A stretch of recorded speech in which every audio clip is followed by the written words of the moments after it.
یہ بھی اگلا سوال ہے، پوچھتے ہیں سیدہ زینب یزید کے دربار واپس کہاں گئی تھی؟ کیا انہوں نے شادی کی تھی؟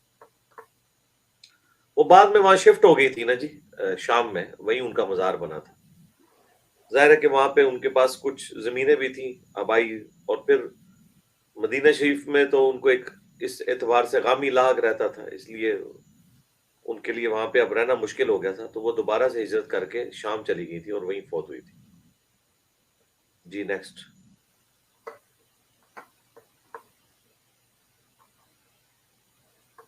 جی ابھی اگلا سوال پوچھتے ہیں، میرا بھائی کہتا ہے کہ آپ صحابہ پر تبرہ کرتے ہیں، کیا صحابہ پر تبرہ کرنا جائز ہے؟ اس سے ہمارے دین پر کیا اثر پڑے گا؟ آپ کے بھائی کو اللہ تعالیٰ ہدایت دے، نہ ہم نے کبھی تبرہ کیا، ان بیچاروں کو تبرہ کا مطلب بھی نہیں پتا ہوگا۔ تبرہ جو لوگ کرتے ہیں ہم انہیں ایکسپوز کرتے ہیں، ہم تو تبرہ کرنے والوں کے خلاف ہیں۔ تبرہ تو انہوں نے کیا ہے جو مسلم شریف میں 6229 حدیث ہے کہ ممبروں پہ کہتے تھے، حضرت علی پہ لعنت بھیجتے تھے، لعن اللہ وبد تراب۔ ہم نے تبرہ کرنے والوں کو، لعنت کرنے اور کروانے والوں کو ننگا کیا ہے، الحمدللہ۔ آپ فیصلہ کر لیں کہ آپ مولا علی علیہ السلام کے ساتھ ہیں کہ جن کے اوپر لعنت کی گئی، یا ان کے ساتھ ہیں جنہوں نے حضرت علی پہ لعنت کی اور کروائی۔ آپ خود فیصلہ کر لیں۔ ہم تو ان کے ساتھ ہیں کہ جو حضرت علی کے دفاع کرنے والے لوگ ہیں، جنہوں نے حضرت علی پہ لعنت کی، ہم ان سے تبرہ کرتے ہیں، اعلان برات کرتے ہیں۔ یہ تبرہ جو لفظ ہے نا، ان پر تبرہ کرنا اور چیز ہے۔ تبرہ پنجابی میں، اردو میں استعمال ہوتا ہے شاید لعنت کے لیے، تبرہ کہتے ہیں اعلان برات کو۔ تو ہمارا اعلان برات ہے ہر اس شخص سے جو اہل البیت کے اوپر یا کسی صحابی کے اوپر لعنت کرتا ہے۔ ہم تو اس کے خلاف ہیں جو اس کو آپ تبرہ کہہ رہے ہیں۔ جی نیکسٹ۔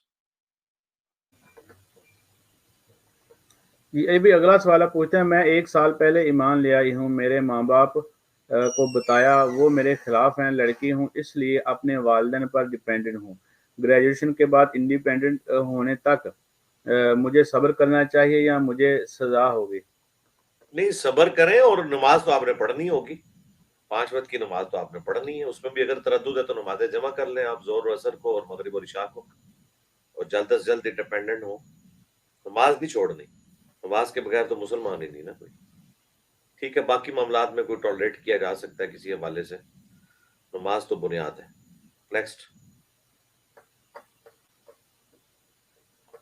یہ بھی اگلا سوال پوچھتے ہیں، السلام علیکم، میرا سوال ہے کہ میں اسٹیٹ لیول کرکٹر پلیئر ہوں، کھیل کے دوران لوور ٹی شرٹ پہننا پڑتا ہے، حالانکہ میں کوشش کرتی ہوں کہ چہرہ نہ کھلے اور پیروں کے علاوہ کوئی اعضاء نہ دکھے، کیا مجھے گناہ ہوگا؟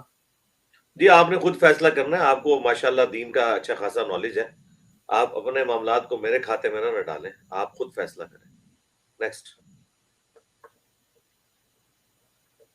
جی علی بھی اگلا سوال ہے، اگر نماز کی جگہ پاک ہو لیکن اس کے اراؤنڈ سرٹینز یا زمین پر ناپاکی لگی ہو، نماز کے دوران کپڑے اس پہ پڑ جائیں، مطلب ٹچ نہ کریں، اس کے اوپر آ جائیں، کیا نماز ہوگی؟ کیونکہ وہ کپڑے بھی کون سی جسم کا حصہ۔ ناپاکی پڑی ہوئی ہے، کلیئر کریں، ہو سکتا ہے وہ ناپاکی نہ ہو جس کو آپ ناپاکی کہہ رہے ہیں۔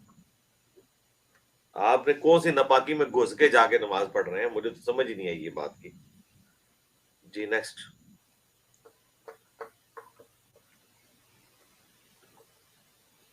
یہ بھی اگلا سوال ہے، السلام علیکم علی بھائی، میرا سوال ہے کہ اگر کوئی حافظ نہیں ہے مگر حلیہ اس کا حافظ کی طرح رہتا ہے، پگڑی بھی باندھتا ہے، لوگ اسے حافظ کہتے ہیں، تو کیا اسے اپنا حلیہ بدل لینا چاہیے؟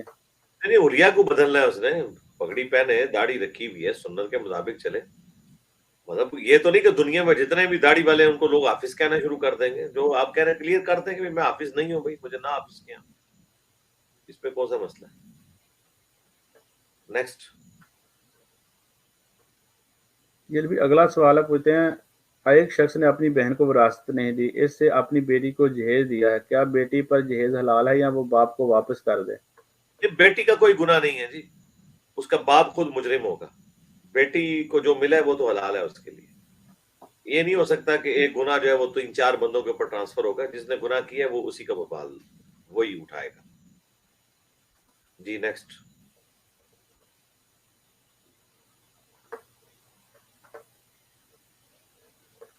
یہ بھی اگلا سوال ہے، السلام علی بھائی، ایک دفعہ قرآن پاک ترجمہ سے پڑھ لیا ہے، اب اگر صرف ڈیلی تلاوت کر لیا کروں یا پھر